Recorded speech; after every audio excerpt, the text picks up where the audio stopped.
I wanted to use the Kaoss Pad, the KP3, to do some processing on a pretty simple rock song. Talking bass, drums, guitar. First, I recorded a drum track and it sounded like this with no processing.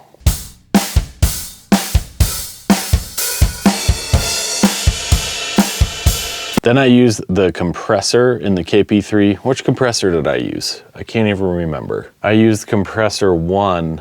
What's that called? I gotta look up the patches for the KP3 again.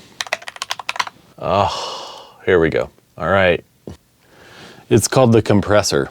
The X-axis on the compressor controls the sensitivity. The Y-axis controls the attack.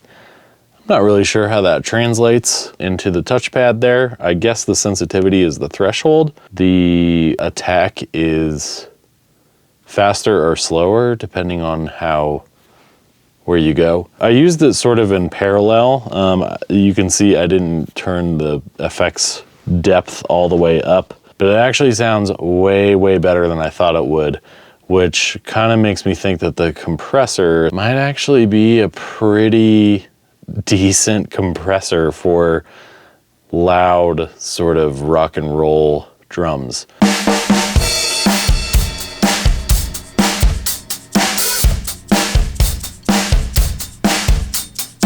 Hey Titan. Titan's gonna join us. Oh my gosh. Oh, you went down. Okay, yes, okay. I felt like I wanted like a little bit more action going on, so I used a delay. I used delay 1. What did I use delay 1? What the? No, I used delay 5. Delay 5 is an LCR delay. I'm not sure what that means. I think it means a stereo delay because it turned it into a stereo delay.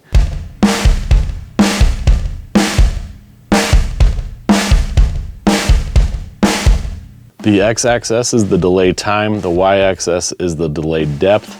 I kept the delay time pretty short, so it sounds like a slapback thing.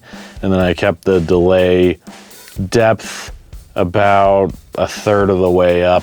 And then I even used the effects depth to blend it in a little more subtly.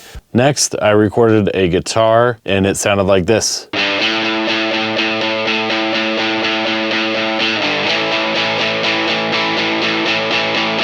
For guitar, I ended up using delay 4, which is a ping pong delay, which is similar to the LCR delay, but it added a really cool stereo effect to the guitar, and it sounded like this.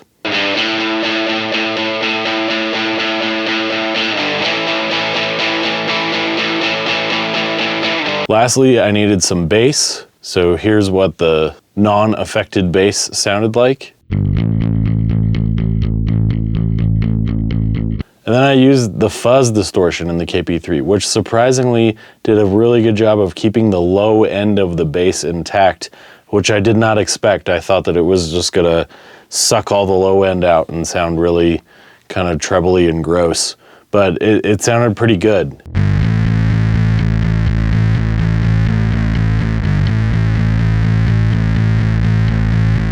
And I kept the effects depth pretty wet, and it sounded good. I was surprised at how good it sounded.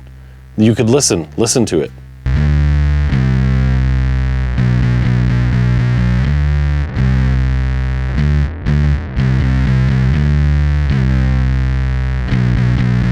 So I brought all those things together and I liked the way the compressor sounded so much on the drums that I decided to use that as a mix bus compressor. Used it in parallel, kind of like I did before, and I gotta say, I'm surprised. I'm surprised at how good that compressor sounded. Did not expect the compressor to sound that good on the KP3.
If you like this video, like the video.